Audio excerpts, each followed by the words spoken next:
Hello అందరికీ, మీలో ఎంతమందికి స్పైసీ అంటే ఇష్టమో కామెంట్ చేయండి. అయితే నేను ఈరోజు పండు మిరపకాయలతో నిల్వ పచ్చడి అయితే చేయబోతున్నాను. పండు మిరపకాయలు అంటే కొంచెం స్పైసీగానే ఉంటుంది కదా, నాకైతే చాలా ఇష్టం అండి. స్పైసీ అంటే చాలా బాగుంటుంది. అయితే పండు మిరపకాయలు అయితే ఇలా కొంచెం గట్టిగా ఉన్నవి, అలాగే ఇత్తులు అనేవి కొంచెం తక్కువగా ఉన్నవి అయితే తీసుకోవాలండి.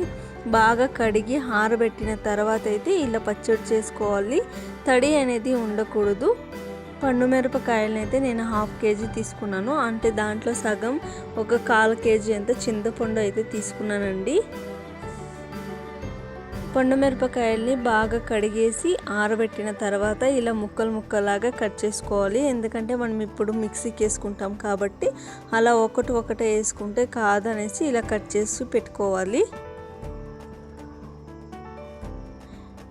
ఇలా కట్ చేసేటప్పుడు పిల్లలు ఎవరైనా ఉంటే కాస్త దూరంగా పెట్టి కట్ చేసుకోండి. ఎందుకంటే పిల్లలు ముట్టుకుంటే చాలా కారం అనిపిస్తుంది. ఇంకా మనం కూడా ఇలా కట్ చేసి మిక్సీలోకి వేసుకుంటే తర్వాత చేతుల్ని బాగా వాష్ చేసుకోవాలండి. మనం మర్చిపోయి కళ్ళకు పెట్టుకుంటే చాలా కారం అనిపిస్తుంది. నేను ఇక్కడ పండు మిరపకాయల్ని కట్ చేసి మిక్సీలోకి వేసి పెట్టుకున్నాం కదా, పక్కనే ఇలా ఆవాలు ఒక 20 గ్రామ్స్ ఆవాలు, ఒక 15 గ్రామ్స్ అన్ని మెంతులు అయితే దోరగా వేయించి ఒక జార్లోకి అయితే తీసుకుంటున్నాను. వీటిని రెండింటిని బాగా దోరగా వేయించుకొని మిక్సీ పట్టుకొని పక్కన పెట్టుకోవాలండి.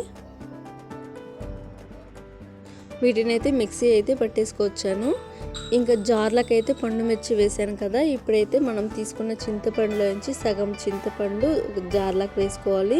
అయితే రుచికి సరిపడా సాల్ట్ అయితే వేసుకోవాలండి. సాల్ట్ అనేది నేను మెజర్మెంట్ చెప్పట్లేదు, ఎందుకంటే పండు మిర్చి కొంచెం కారం ఉంటుంది కాబట్టి సాల్ట్ అనేది యాడ్ చేసుకోవాల్సి ఉంటుంది. మిక్సీ పట్టేసుకొచ్చిన తర్వాత ఒక బౌల్ తీసుకుని ఆ బౌల్లోకి అయితే ట్రాన్స్ఫర్ చేసుకుందాము.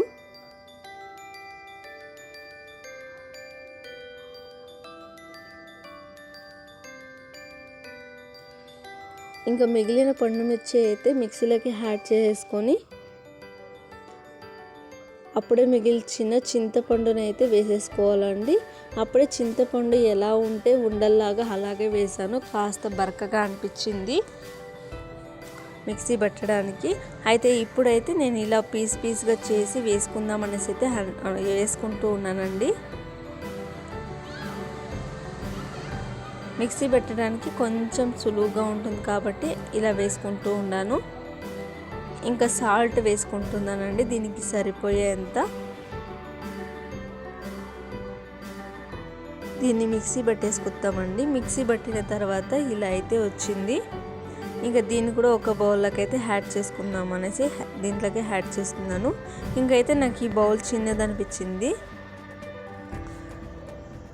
సరిపోద్దులే అనేసి అయితే యాడ్ చేసాను. ఇంకా చూసేసరికి చిన్నది అనిపించిందండి.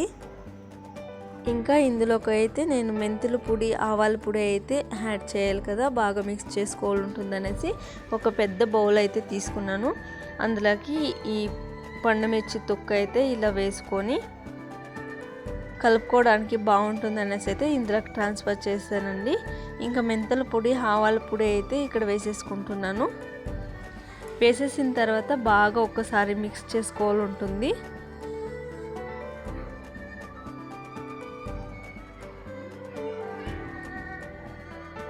ఇలా ఒకసారి బాగా మిక్స్ చేసుకోవాల్సి ఉంటుంది. ఇప్పుడైతే సాల్ట్ సరిపోయిందా లేదా, చింతపండు సరిపోయిందా అనేసి అయితే చూసుకోవాల్సి ఉంటుందండి. ఎందుకంటే మనం ఇక్కడ ఏ వాటర్ ఏమి యాడ్ చేయలేం కదా, అందుకోసమే ఇప్పుడు ఒకసారి మన చింతపండు అనేది పులుపు అనేది సరిపోయిందా లేదా అనేసి అయితే చూసుకోవాల్సి ఉంటుంది. చూసుకున్న తర్వాత సాల్ట్ గిని సరిపోకపోతే వేసుకోవచ్చు.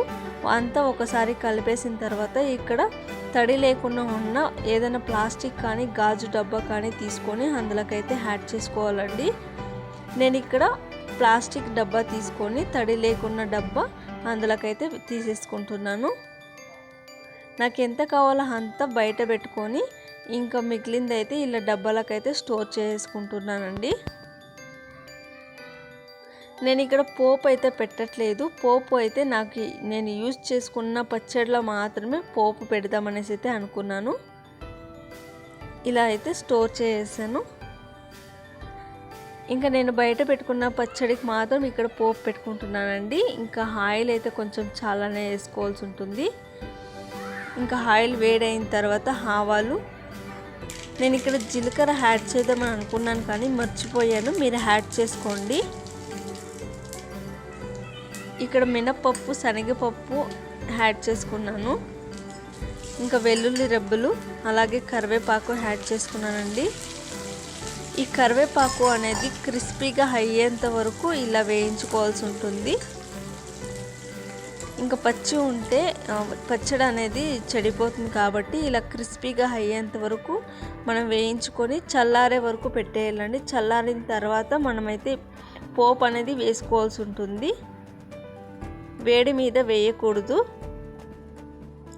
ఇలా ఒకసారి పోపు వేసిన తర్వాత బాగా మిక్స్ చేసుకొని ఇంకా వేడి వేడి అన్నంలో గిన్నె వేసుకొని తింటే చాలా అంటే చాలా బాగుంటుందండి.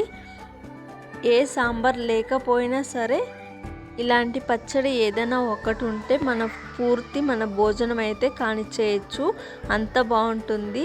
అయితే 2-3 రోజులు బాగా ఊరాలండి. ఊరిన తర్వాత కొద్దిగా కారం అనేది తగ్గుతుంది, అప్పుడైతే ఇంకా చాలా బాగుంటుంది. ఇప్పుడైతే సర్వింగ్ బౌల్లోకి అయితే తీసేసుకుందాము. నాకైతే ఇది చేస్తూ ఉంటేనే నోరు ఊరిపోతుంది, అంత బాగుంది చూడడానికి. టేస్ట్ కూడా ఎలా ఉంటుందేమో అనుకున్నాను, టేస్ట్ కూడా చాలా బాగా వచ్చింది. ఇంకా కారం తినని వాళ్ళకైతే కొద్దిగా కారం అనిపిస్తుంది అంతే. చాలా బాగుంటుందండి, మీరు కూడా ఒకసారి ఇట్లా ట్రై చేయండి. మా వీడియో కానీ మీకు నచ్చినట్లయితే లైక్ చేయండి, షేర్ చేయండి, కామెంట్ చేయండి. అలాగే సబ్స్క్రైబ్ చేసుకోవడం మాత్రం మర్చిపోకండి. ప్లీజ్ సబ్స్క్రైబ్ చేసుకోండి. ఇలాంటి వీడియోస్ ఇంకెన్నో పెడుతూ ఉంటాను, మా ఛానల్ని చూస్తూ ఉండండి.